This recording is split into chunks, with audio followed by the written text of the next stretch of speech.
Welcome back to another story on Infidelity Tales Lab. Before we begin, tell us, where in the world are you watching from? Now, let's dive into today's story. Chapter 1. The Call from Hell. The satellite phone crackled to life in the Afghan mountains, cutting through the pre-dawn silence like a blade.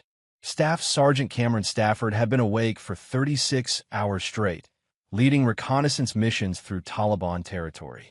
His weathered hands, scarred from 15 years of military service, gripped the device with practiced efficiency. Stafford, he answered in his characteristic, gravelly voice. Cameron, the voice belonged to his mother, Marjorie Stafford, but carried a tremor he'd never heard before. Not even when his father died in the coal mines 20 years ago. Mom? What's wrong?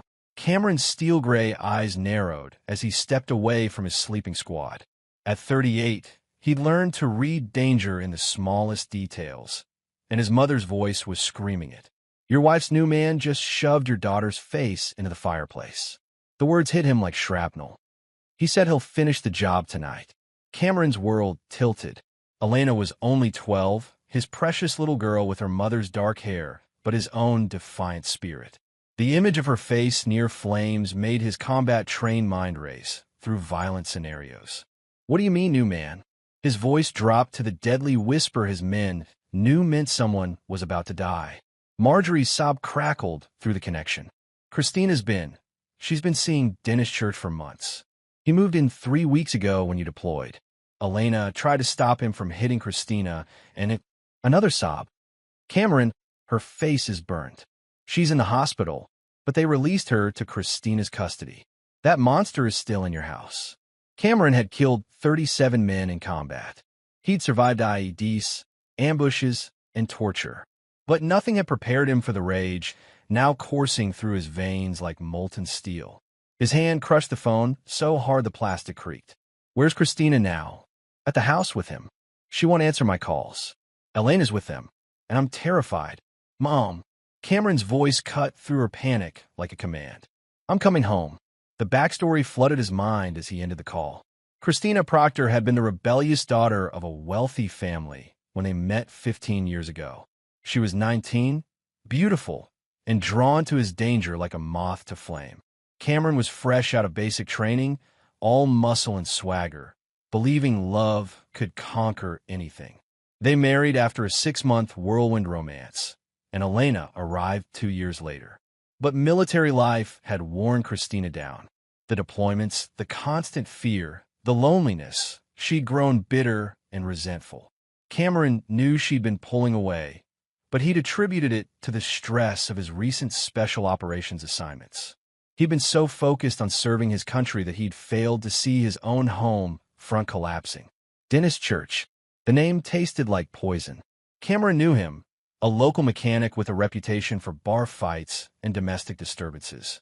10 years younger than Cameron, with the kind of pretty boy looks that fooled women into thinking muscles meant safety. Cameron had never liked him, but he'd never imagined the man would dare touch his family. His squad leader, Lieutenant Colonel Anthony Gilmore, approached through the darkness. Gilmore was a mountain of a man with kind eyes that had seen too much war. Stafford? You look like you've seen a ghost. Cameron's jaw worked silently for a moment. When he spoke, his voice carried the cold fury of a winter storm. I need emergency leave, sir. Family crisis. Gilmore studied his face in the moonlight. In 15 years of service, Cameron Stafford had never asked for leave, never complained, never shown weakness. He was the kind of soldier other soldiers wanted to be, unbreakable, loyal, and utterly reliable. What do you need? A ride home. Tonight. Gilmore didn't hesitate. Pack your gear. Chopper's ready in 20 minutes. As Cameron gathered his belongings, his mind was already shifting into tactical mode. This wasn't a rescue mission. It was war. And in war, Cameron Stafford had never lost. Chapter 2. Homecoming. The flight from Afghanistan to Colorado took 18 hours with military connections. Cameron spent every minute planning. He'd called his mother twice more during layovers, each conversation painting a darker picture. Christina had met Dennis Church at a local bar 6 months ago. While Cameron was risking his life in the mountains, She'd been playing house with a man who had a sealed juvenile record and a reputation for violence against women. Church had systematically isolated Elena from her friends, turned her mother against her, and now occupied Cameron's home like a conquering force. Elena had suffered second-degree burns on her left cheek when Church shoved her face first into the fireplace grate. The official story was an accident, but Elena had whispered the truth to her grandmother during a brief hospital visit. Church had been drinking, Christina had tried to leave, and Elena had stepped between them. His response was to grab the 12-year-old by the hair and demonstrate what happened to little bitches who don't know their place. Cameron's hands clenched into fists that could break concrete as he stared out the airplane window. He'd spent 15 years following rules of engagement, protecting civilians, fighting with honor. But honor was a luxury he could no longer afford. The plane touched down at Denver International at 11:47 p.m. Cameron retrieved his duffel bag and the locked case containing his personal weapons, items the military quietly allowed special operations soldiers to transport. He'd built a reputation as a man who solved problems permanently, and he'd need every tool at his disposal. Marjorie met him at the airport, her normally pristine appearance disheveled with worry. At 65, she was still the tough coal miner's wife who'd raised Cameron alone after his father's death. But tonight, she looked fragile. "How is she?" Cameron asked without preamble as they walked to her car. "Scared. Hurting. She asked about you every hour." Marjorie's voice broke. "Cameron, I've never seen her so small. She flinches when men speak too loud now." The rage in Cameron's chest crystallized into something colder and infinitely more dangerous. "Where are they now?" "Your house. I drove by an hour ago. Church's truck is still there." She paused. "Cameron, what are you planning to do?" He met her eyes in the dim parking garage lighting. "Whatever it takes." The drive to his house took 30 minutes through empty suburban streets. Cameron's neighborhood was middle-class military housing, well-maintained lawns, American flags, the kind of place where people minded their own business but looked out for each other's families. His house sat on a corner lot, isolated enough for privacy, but visible enough that neighbors would notice unusual activity. As they drove past, Cameron cataloged the tactical situation. Church's red pickup truck dominated the driveway. The living room lights were on, casting shadows through curtains Cameron had hung himself 5 years ago. His daughter was inside that house with a man who'd already proven his willingness to hurt children. "Drop me at the end of the block," Cameron said quietly. "Cameron, Mom." His voice carried the absolute authority of a battlefield commander. "Go home. Lock your doors. Don't answer the phone unless it's me. This ends tonight." Marjorie looked at her son, really looked at him, and saw something that made her shiver. This wasn't the idealistic young man who'd enlisted to serve his country.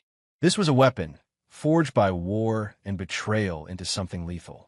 She kissed his cheek and whispered, "Be careful." Cameron stepped out into the Colorado night, every sense alert. He'd spent years learning to move through hostile territory, and his own neighborhood had become exactly that.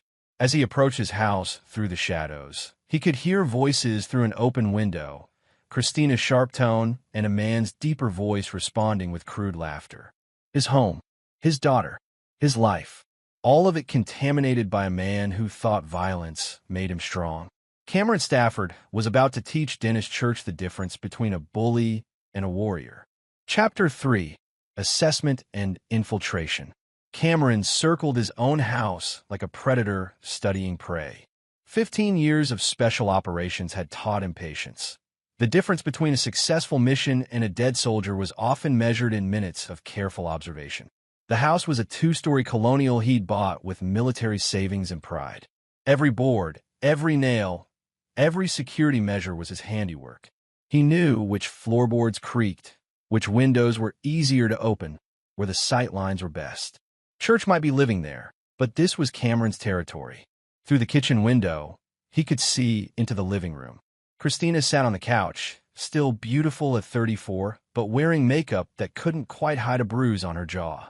She was thinner than he remembered, with the hollow look of a woman living in constant tension.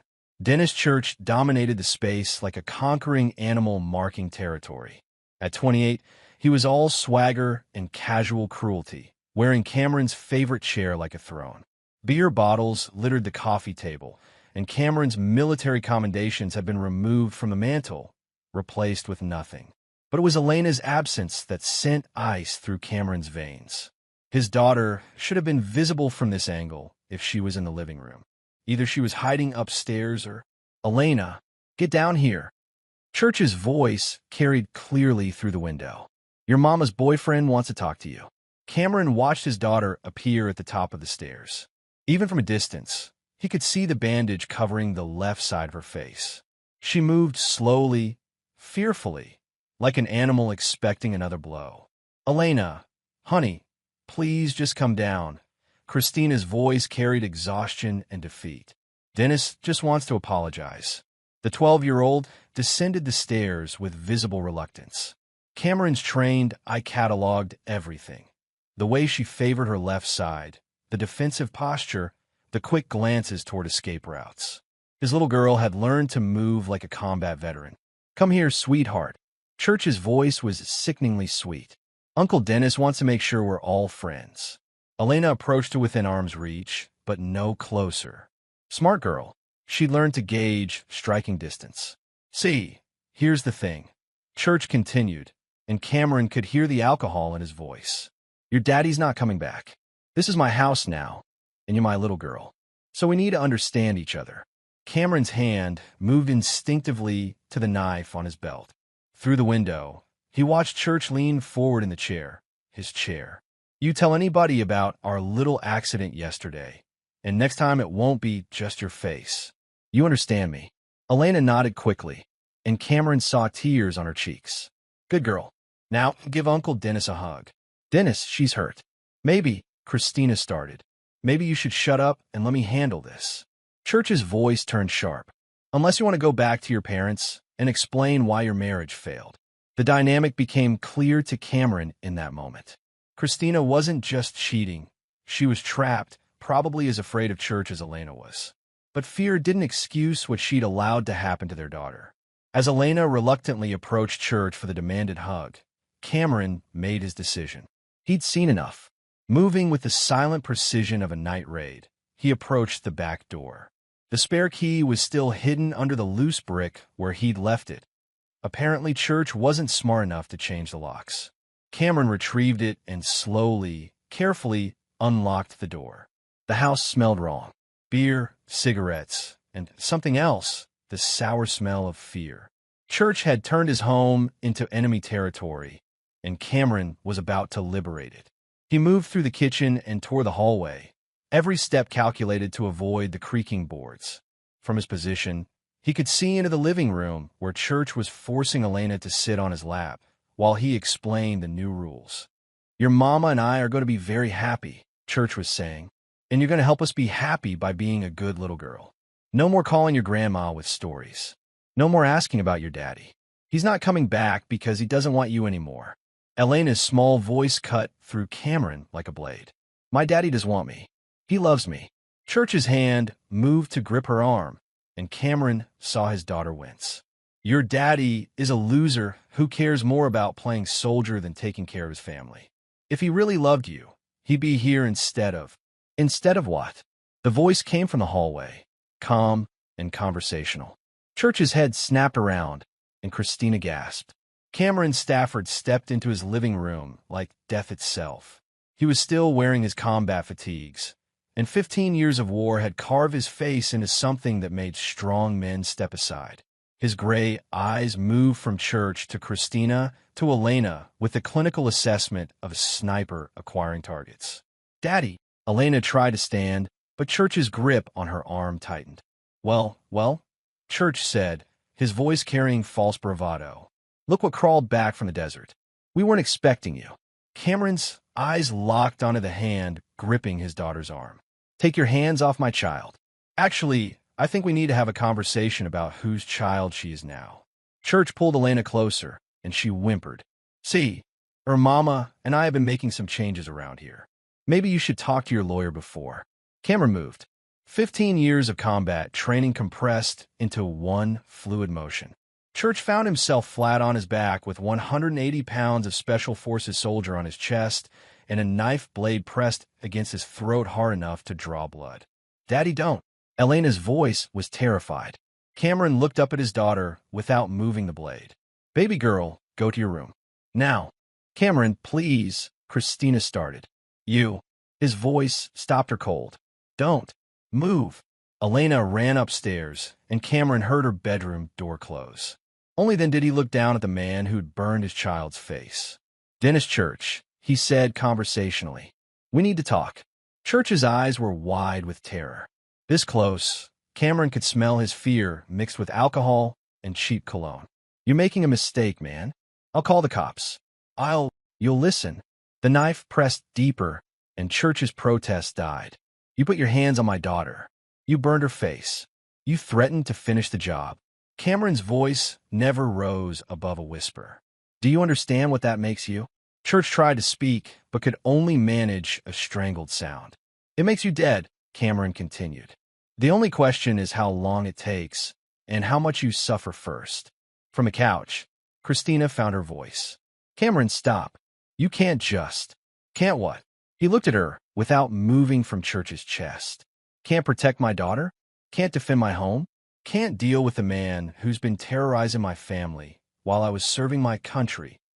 I'm calling the police." Christina reached for her phone. "Go ahead." Cameron's voice was absolutely calm. "Call them. Explain why there's a man in my house who's been abusing my child. Explain why you let happen.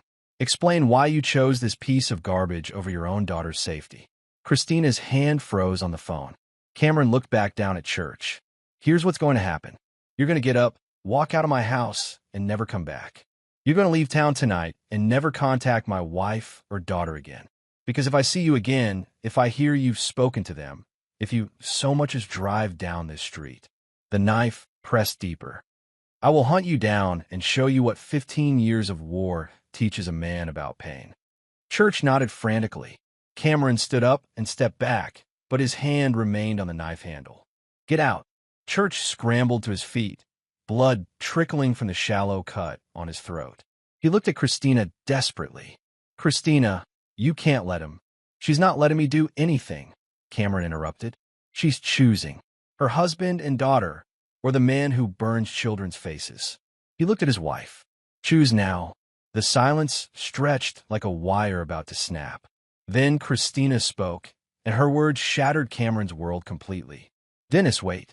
She stood up, moving to Church's side. "Cameron, you can't just come back and expect everything to be the same. We've moved on. Elena will adapt. This is our life now." Cameron stared at his wife, the woman he'd loved for 15 years, the mother of his child, and saw a stranger. "You're choosing him?" "I'm choosing stability over a man who's never home, who cares more about the military than his family, who thinks violence solves everything. He burned our daughter's face. It was an accident." "Bullshit." The word exploded from Cameron with such force that both Christina and Church stepped backward. "She told my mother exactly what happened." He shoved her face into the fireplace and threatened to finish the job. "Elena exaggerates." "Get out." Cameron's voice dropped to absolute zero. "Both of you, get out of my house." "This is my house too," Christina said. "I have rights." Cameron looked at his wife, really looked at her, and saw something that made his heart turn to stone. She wasn't just defending Church out of fear or confusion. She genuinely believed she'd made the right choice. She'd chosen a man who hurt their child over the father who'd spent 15 years providing for them. "You have 1 hour," he said quietly. "Pack whatever you want and leave. Elena stays with me." "Like hell." Elena is 12 years old with burns on her face from the man you're defending. What judge do you think will award custody to the mother who chose her abuser over her child's safety? Christina's face went white as the legal reality hit her. Church, emboldened by her support, took a step forward. "You can't just kick us out. I live here now." Cameron smiled, and the expression was terrifying.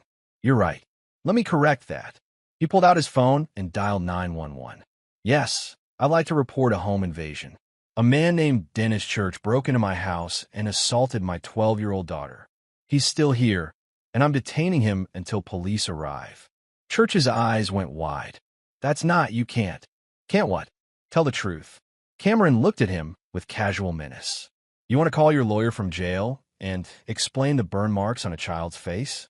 You want your name in the newspaper as the man who abused a soldier's daughter while he was deployed? The color drained from Church's face as he realized the trap. Even if the charges didn't stick, the publicity would destroy him in their small military town. Cameron, please. Christina's voice was desperate now. Don't do this. We can work something out. We could have, Cameron said without looking at her. Before you chose him over Elena. Before you let him hurt our child. Before you decided that a man who threatens children was worth more than the father who's been protecting this country for 15 years. Sirens wailed in the distance, growing closer. You have a choice to make, Christina. Leave with him now, or stay and explain to the police why you've been harboring a child abuser. But either way, Elena stays with me. The sirens were getting louder. Church grabbed Christina's hand. We have to go. Now. Cameron watched his wife hesitate for one agonizing moment. Then she grabbed her purse and followed Church toward the door. As they reached the threshold, Cameron called out one last time. Christina. She turned, hope flickering in her eyes. This isn't over, he said quietly. You chose him over our daughter. You let him burn her face and then defended him. I'll make sure Elena knows exactly who her mother really is. The hope died in her eyes, replaced by something that looked almost like relief, as if she'd been waiting for an excuse to burn everything down. The door closed behind them just as the police cars pulled into the driveway. Cameron looked up at the stairs, where he could see Elena peeking around the corner. It's okay, baby girl, he called softly. Daddy's home. But even as he said it, Cameron knew nothing would ever be okay again. His marriage was over, his family was destroyed, and his daughter was traumatized. And Dennis Church was still breathing. That was a problem he intended to solve. Chapter 4. Allies and Intelligence. 3 days after the confrontation, Cameron sat in the law office of Wesley Webster, the best military family attorney in Colorado. Webster was a former JAG officer who specialized in cases involving deployed soldiers and their families. His office walls were lined with commendations and photos with various military leaders.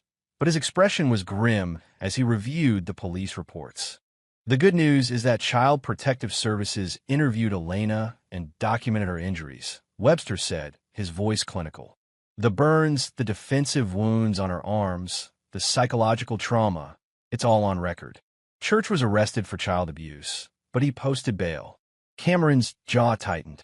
Where is he now? That's the problem. He and your wife left town the night you returned. The bail bondsman is looking for him, but they could be anywhere. And Elena stays with you, at least temporarily. The court won't place a child with the parent who chose her abuser over her safety. But Cameron, Webster leaned forward.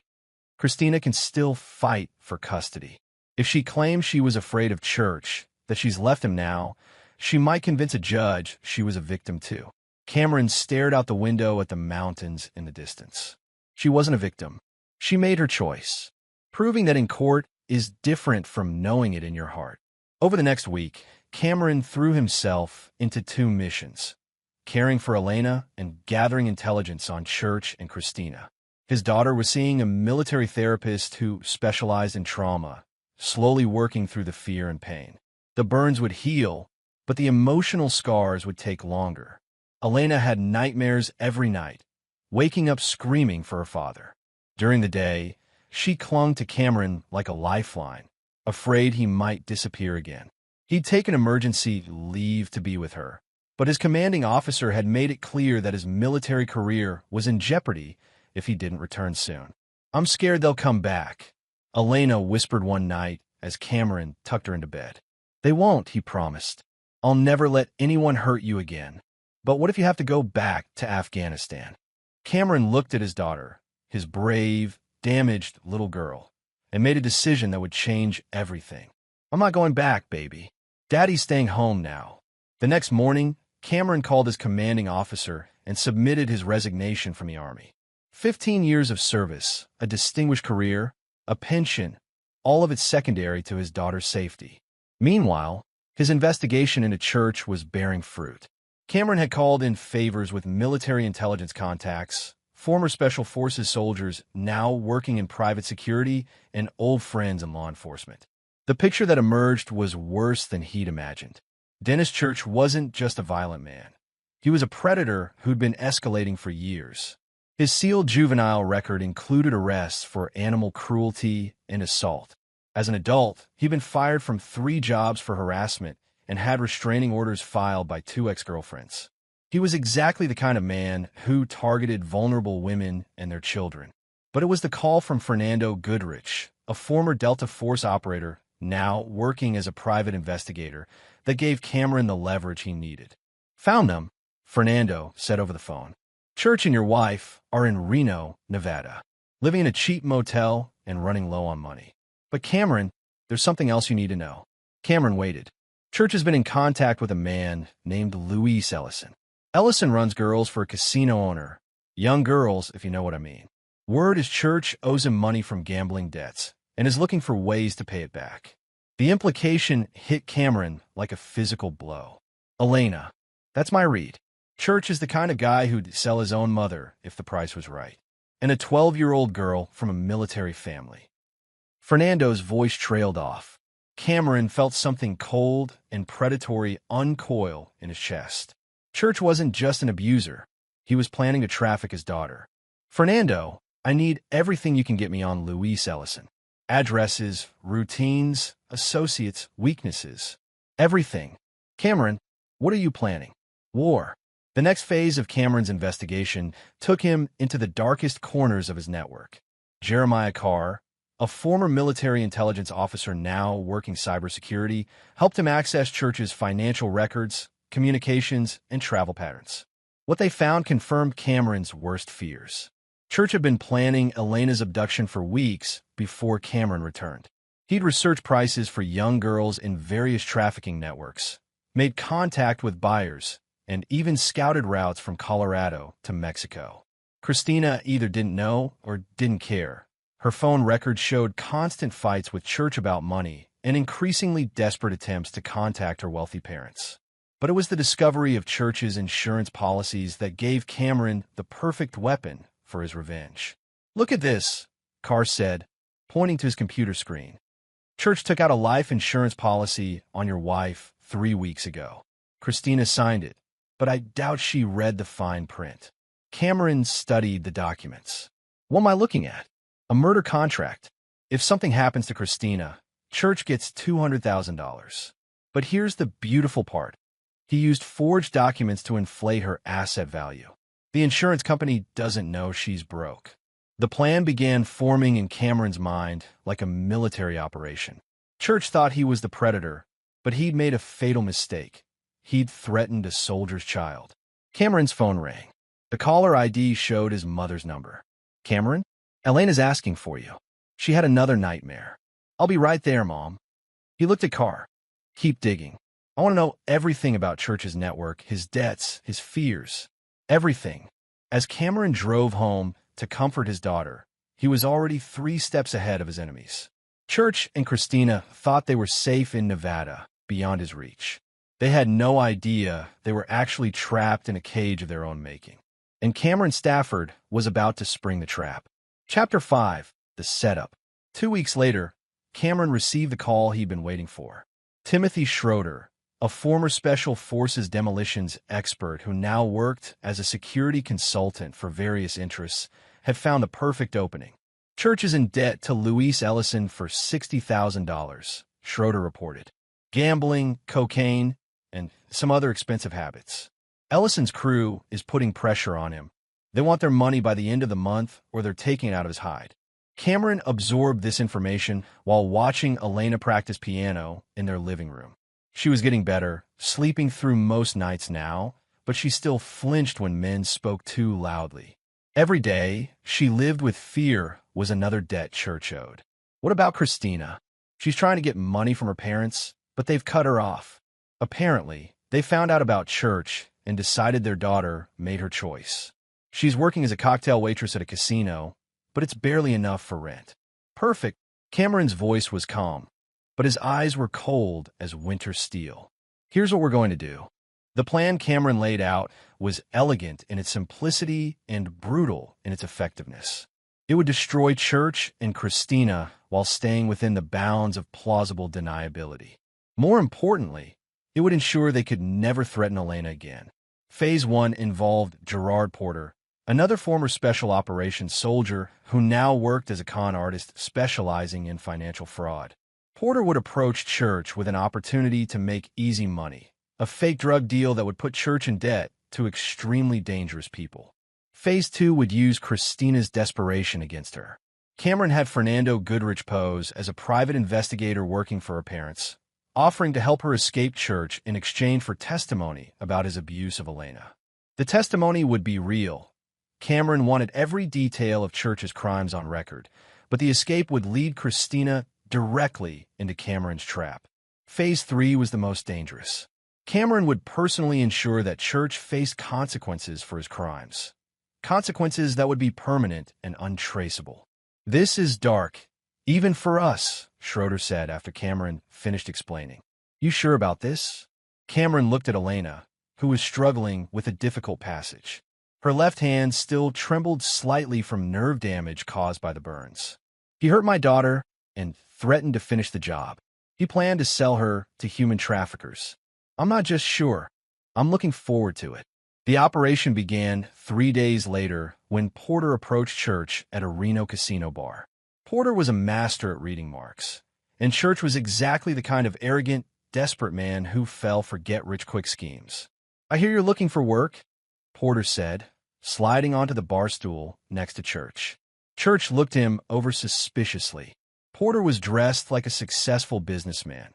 Expensive suit, gold watch, the kind of confidence that came with money. "Depends on the work. Simple courier job. Drive a package from here to Los Angeles. No questions asked. $5,000 for 1 day's work." Church's eyes lit up. "What kind of package?" "The kind you don't ask about," Porter said with a meaningful look. "But it's worth a lot to certain people, and they pay well for discretion." Over the next hour, Porter spun a story about high-stakes drug distribution that was pure fiction but sounded authentic to Church's limited criminal experience. By the end of the conversation, Church was convinced he'd found his solution to the Ellison debt. "When do we do this?" Church asked. "Tomorrow night. But here's the thing. This organization doesn't tolerate failure. You take their money, you deliver their product, or you disappear. Permanently." Church nodded eagerly, already counting the money in his head. Meanwhile, Fernando Goodrich was approaching Christina at the casino where she worked. He'd been watching her for days, noting her exhaustion, her growing fear of Church's increasingly violent mood swings, her desperate phone calls to friends and family begging for money. "Christina Stafford?" Goodrich approached her during her break. She looked up from her cigarette with suspicious eyes. "Who's asking?" "My name is Fernando Goodrich. I'm a private investigator working for your parents." Christina's facade cracked slightly. "My parents. They're concerned about you and their granddaughter. They've hired me to help you escape your current situation safely." For a moment, hope flickered in Christina's eyes. Then it died as reality set in. "They disowned me. They said a lot of things in anger. But Elena is their granddaughter, and they've seen the photos from the hospital." Goodrich let that sink in. "They want to help you start over, away from Dennis Church. But they need something in return." "What?" "The truth. Everything that happened to Elena, everything Church has done. They want a full statement they can use to ensure he never gets near their granddaughter again." Christina looked around the casino, at the flashing lights and desperate gamblers, at the life she'd traded her family for. "What would happen to Dennis?" "That depends on what you tell me. But if you're honest about what he did to Elena." Goodrich shrugged. "Well, child abusers don't do well in prison." The hook was set. Christina agreed to meet with Goodrich the next night to give her statement. She had no idea she was walking into Cameron's trap. Back in Colorado, Cameron was making his own preparations. He'd put Elena in his mother's care with a cover story about business travel, ensuring she'd be safe and protected. His house was empty now, ready to serve as the final stage of his plan. Elena hugged him tightly before he left. "You promise you'll come back?" I promise, baby girl. Daddy's going to make sure the bad people can never hurt you again. As Cameron drove toward the airport, his phone buzzed with updates from his team. Church had taken the bait and was preparing for the fake drug run. Christina was getting ready to confess everything about Church's abuse. And Luis Ellison's crew was closing in on Church for the money he owed. All the pieces were in motion. By the end of the week, Church and Christina would face the consequences of their choices. Cameron had spent 15 years learning to hunt terrorists in foreign lands. Now he was bringing those skills home to hunt the monsters who'd threatened his child. And unlike his enemies, Cameron Stafford never missed his target. Chapter 6. The Trap Springs. The fake drug deal went exactly as Cameron had planned. Church drove to the designated meeting point, a warehouse outside Las Vegas, expecting to collect his $5,000 and solve his debt problems. Instead, he found himself surrounded by men who worked for Luis Ellison. Porter had tipped off Ellison's crew about Church's location, claiming Church had been bragging about stealing drugs from their operation. When Church arrived with Porter's empty suitcase, thinking it contained cocaine worth $50,000, Ellison's men were waiting. Dennis Church, the lead enforcer, a mountain of a man called Terrence Avery, smiled without warmth. You've been a hard man to find. Church looked around at the four men surrounding him and realized he'd walked into a trap. Look, there's been a mistake. No mistake. You owe our boss $60,000, and now you're trying to steal from us too. Avery gestured to the empty suitcase. That's insulting. I don't know what you're talking about. I was told this was a courier job. Avery hit him with a right cross that dropped Church to his knees. Wrong answer. You've got two choices. Pay us what you owe, plus another $20,000 for the disrespect, or we start breaking things. Church spit blood and tried to think.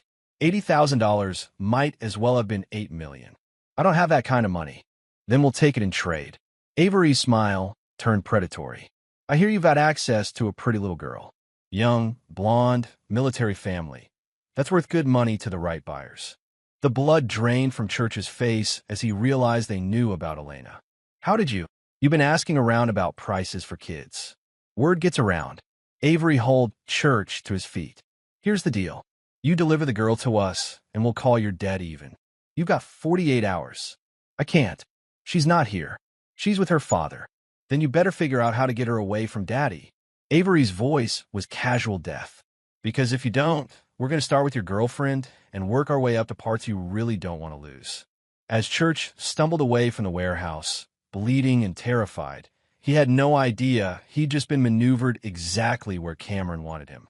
The debt was real, but Ellison's crew had been fed information designed to make them fixate on Elena. Now Church was desperate enough to try anything. Meanwhile, Christina was sitting in a hotel room with Fernando Goodrich, spilling everything about her relationship with Church. The digital recorder captured every detail.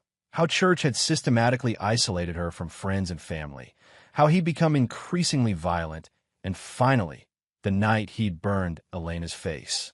He grabbed her by the hair, Christina said, tears streaming down her face. She was trying to protect me, and he shoved her face right into the fireplace grate. And when she was screaming, he said next time he'd put her all the way in. Goodrich kept his expression neutral, but inside he was thinking about his own daughter, safe at home in Colorado. What did you do? Nothing. The word came out as a broken whisper. I was so scared. He said if I called for help, he'd kill her. Kill both of us. So I took her to the hospital and said it was an accident. And when your husband came home, Christina's face crumpled. I chose Dennis. I actually chose the man who burned my baby's face over her father. She looked up at Goodrich with hollow eyes. What kind of mother does that make me? The kind who is scared, Goodrich said gently, but also the kind who's ready to make it right.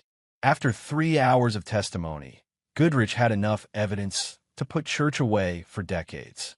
But Cameron's plan was bigger than prison time. There's one more thing, Goodrich said as he packed up the recorder. Your parents want you to call your ex-husband. Apologize to Elena. Try to start making amends. Cameron will never forgive me.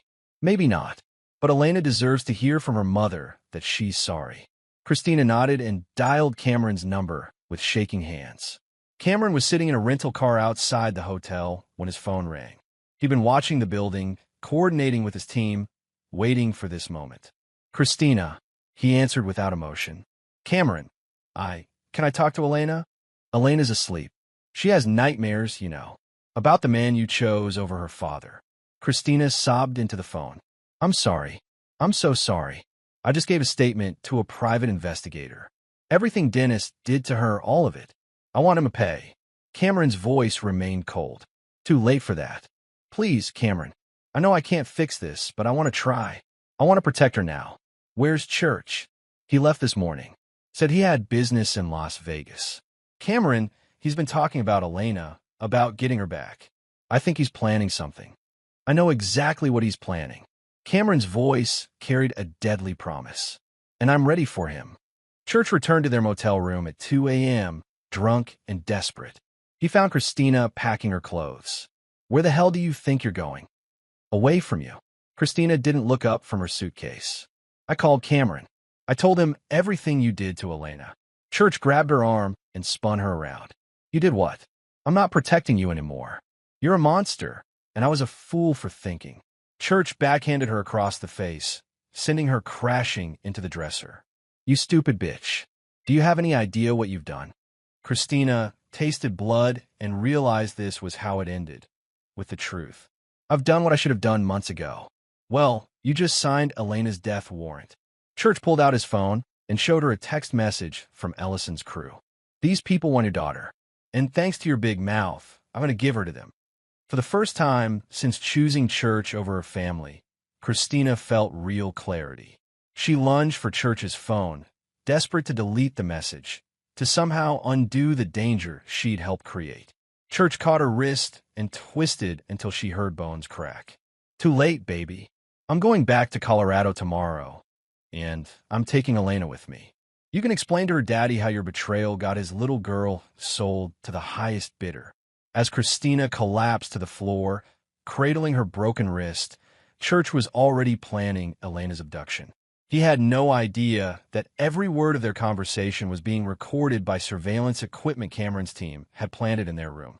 He also had no idea that Cameron Stafford was already in Las Vegas, waiting in the parking lot outside their motel. The hunt was about to begin. Chapter 7. The Final Hunt. Cameron watched from his rental car as Church stumbled out of the motel room at 3 a.m., heading for his truck. Through the surveillance feed from their room, he'd heard every word. Church's plan to abduct Elena, Christina's broken wrist, the threats against his daughter's life. The rage in Cameron's chest had crystallized into something cold and surgical. This was no longer about justice or revenge. This was about eliminating a threat to his child's existence. Church drove to an all-night diner, where he met with two men Cameron recognized from Ellison's crew. Through binoculars, Cameron watched them slide a folder across the table, probably containing Elena's photo, her school schedule, and other intelligence Church had provided. Cameron made a decision that would haunt him for the rest of his life. He pulled out his phone and sent a single text message to Fernando Goodrich: "Execute Phoenix Protocol." Phoenix Protocol was their code for the final phase of the operation, the phase that would ensure Church and Christina could never threaten Elena again. It was also the phase that would make Cameron a killer outside the sanctioned boundaries of war. An hour later, Church's truck broke down on a lonely stretch of Nevada highway. The mechanical failure wasn't accidental. Schroeder had been tracking the vehicle and activated a remote device that disabled the engine at precisely the right moment. When Church called for a tow truck, the voice that answered belonged to Jeremiah Carr. "AAA Roadside Assistance. We can have someone out there in about an hour." "An hour? Look, this is an emergency." "Best we could do, sir. Dispatcher says you're in a pretty remote area." Church cursed and hung up, unaware that he'd just arranged his own death. Cameron arrived at the breakdown site 30 minutes later, driving a stolen tow truck. He found Church sitting on the truck's tailgate, smoking and talking on his phone about flights to Denver. "Thank God," Church said as Cameron pulled up. "I thought you guys forgot about me." Cameron stepped out of the tow truck wearing coveralls and a baseball cap pulled low. In the darkness, Church couldn't see his face clearly. "Let's take a look at your engine," Cameron said. walking around to the front of Church's truck. Church followed, still talking. I need to get to Denver as fast as possible. There's a situation with my stepdaughter. Cameron spun around and drove his fist into Church's solar plexus, doubling him over. As Church gasped for air, Cameron grabbed him by the throat and lifted him off the ground. "Dennis Church," Cameron said quietly. "Remember me?" Recognition flooded Church's eyes just before Cameron threw him to the ground. "You burned my daughter's face," Cameron said, circling Church like a predator. "You threatened to finish the job. You planned to sell her to human traffickers." Each sentence was punctuated by a kick to Church's ribs. "And you thought you could run away and hide in Nevada." Church tried to crawl away, but Cameron grabbed his ankle and dragged him back. "Please," Church gasped. "I'll disappear. I'll never come near her again. I swear." "You're right," Cameron said, pulling out the knife he'd held to Church's throat weeks ago. "You'll never come near her again." What happened next took place in the darkness of the Nevada desert, witnessed only by the stars and a man who'd spent 15 years learning efficient ways to end human lives.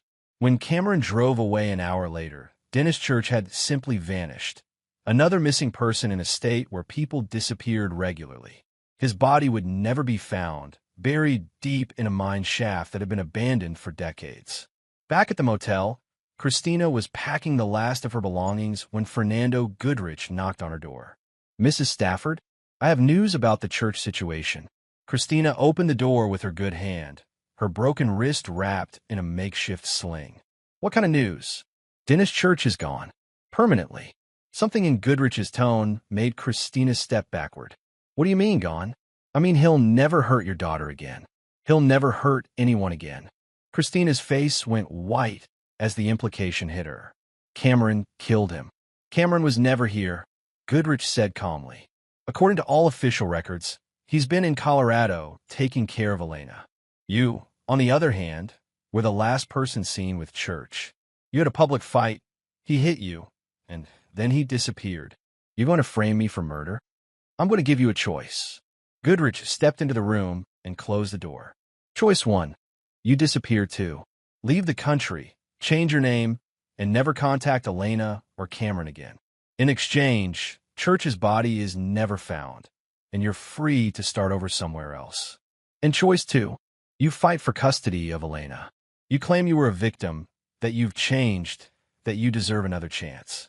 And in response, we release the surveillance recordings of you choosing Church over Elena, defending him after he burned her face, and helping him plan her abduction."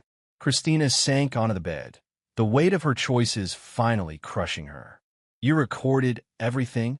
Everything, including Church's plan to sell Elena to traffickers and your knowledge of it." Goodrich's voice was merciless. "What jury do you think will give custody to a mother who helped plan her own daughter's sex trafficking?" The silence stretched between them like a grave.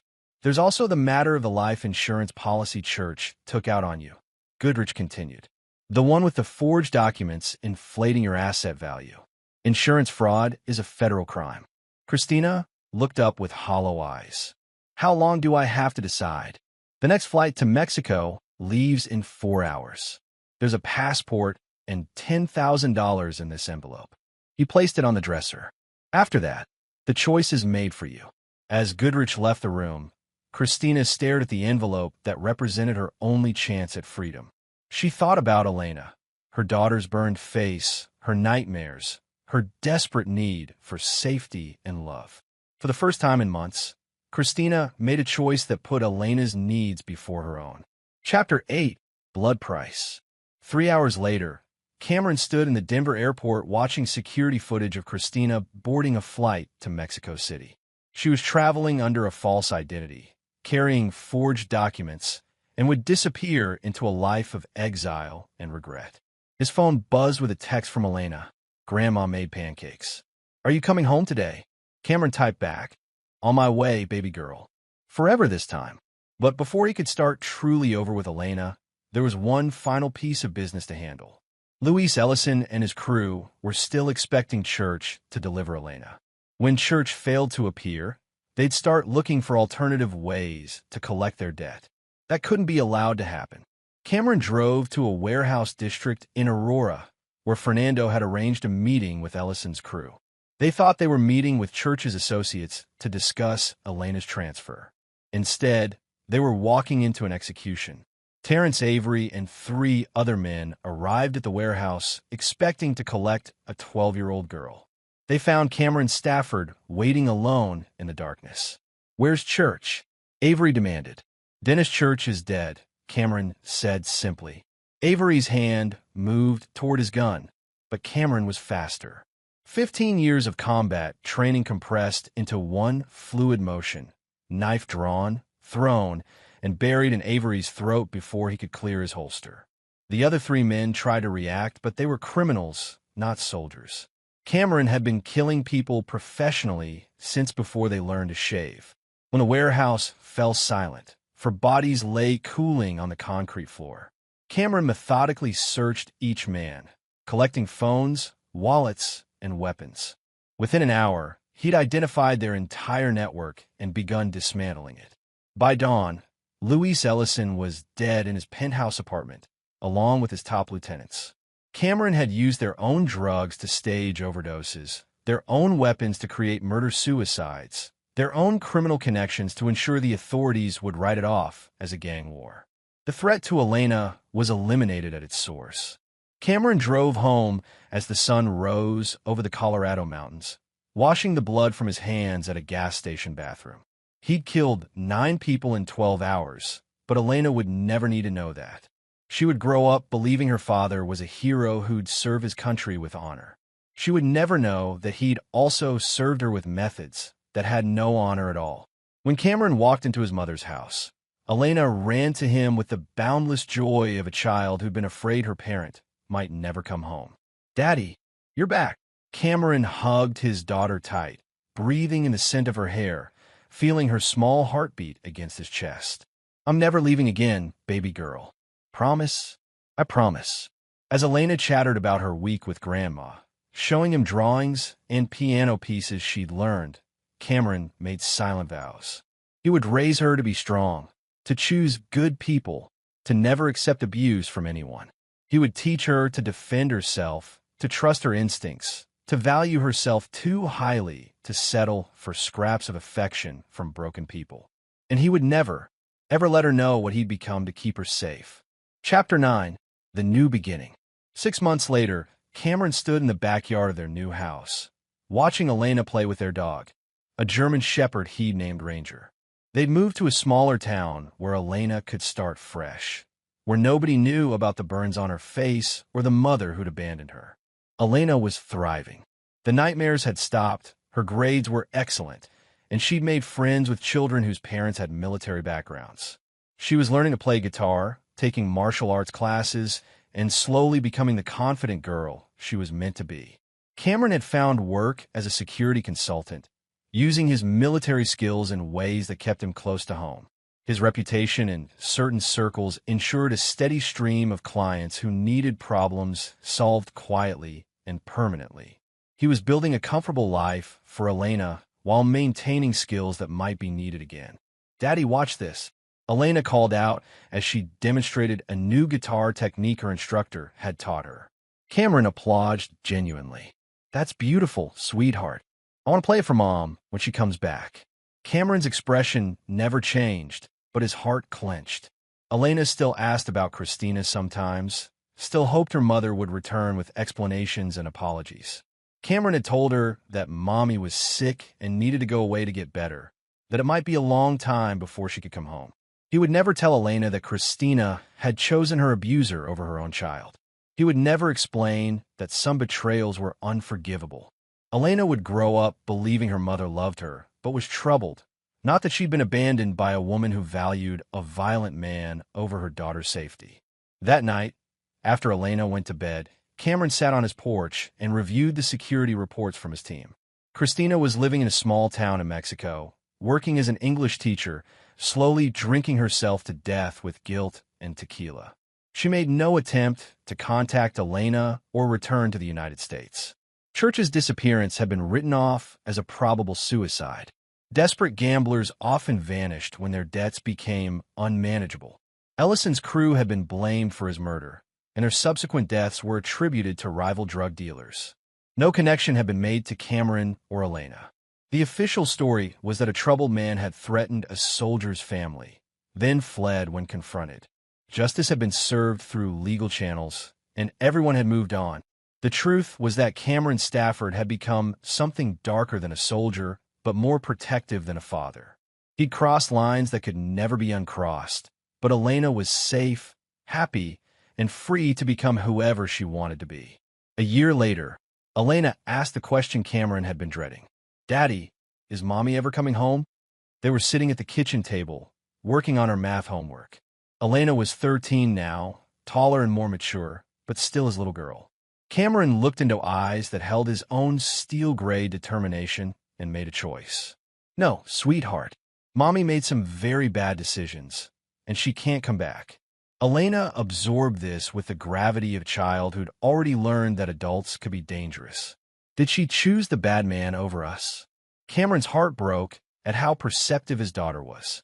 "Yes, baby, she did." Elena nodded slowly. "Then we're better off without her." "You don't have to feel that way." "Yes, I do." Elena's voice carried a finality that reminded Cameron of himself. "She let him hurt me and chose him anyway. That's not what mothers do." Cameron pulled Elena into a hug, marveling at her strength and wisdom. She was going to be extraordinary, not because of what she'd survived, but because of what she'd learned from surviving it. "I love you, Elena." "I love you too, Daddy. Thank you for coming home." As the sun set over their new life, Cameron reflected on the prices he'd paid and the debts he'd collected. He'd lost his marriage, his military career, and parts of his soul. But Elena was safe, strong, and free. Dennis Church was dead and rotting in a desert grave. Christina was in exile, paying for her choices with isolation and regret. The men who'd threatened to traffic his daughter had been eliminated with surgical precision. Cameron Stafford had come home from war to find war in his own house. He'd fought it with the same lethal efficiency he'd brought to Afghanistan, and he'd won completely. The cost had been everything he used to be. The reward was everything Elena could become. And in the arithmetic of a father's love, that was a bargain he'd make 1,000 times over. Elena's laughter drifted through the house as she played with Ranger in the backyard, and Cameron smiled. His daughter was home, safe and happy. The war was over. He had won. And there you have it. Another story comes to an end. What did you think? I'd love to hear your thoughts in the comments below. If you enjoy this story, consider joining our community by subscribing. It means the world to us. For more stories like this one, check out the recommended videos on screen. And I'll see you there.